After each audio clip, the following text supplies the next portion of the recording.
Hi, and welcome again to Guitar Licks and Tricks. This time I thought we'd talk a little bit about the relative minor. This is a subject that I talk about in my praise guitar workshops and in other classes that I teach and in the 5 DVD set Praise Guitar Lessons. The tune that I use as an example is Amazing Grace because it's just basically a 3-chord song. Amazing grace, how sweet the sound that saved a wretch like me. I once was lost, now am found, blind, but now I see. You've just got C, F, and G chords. However, each one of these major chords has a relative minor chord.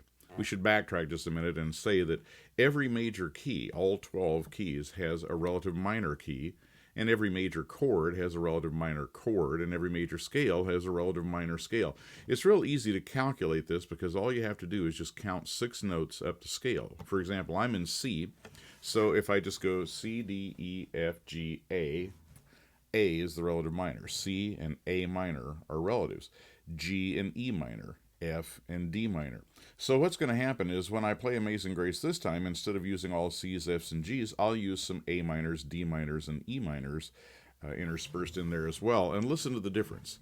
Amazing Grace, how sweet the sound that saved a wretch like me.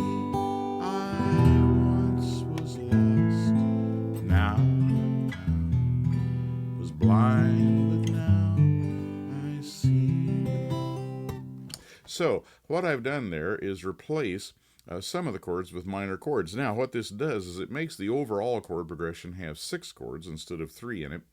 And because the major chords have that bright, happier sound and the minor chords have the dark, sadder sound, the end result is sort of a bittersweet sounding arrangement. And if you know the story about Amazing Grace and read the lyrics to it, that's actually what it should feel like. So using the relative minor in a tune like this is a really good thing to do. And you can get the whole story on this with charts and everything in my Praise Guitar Lessons set.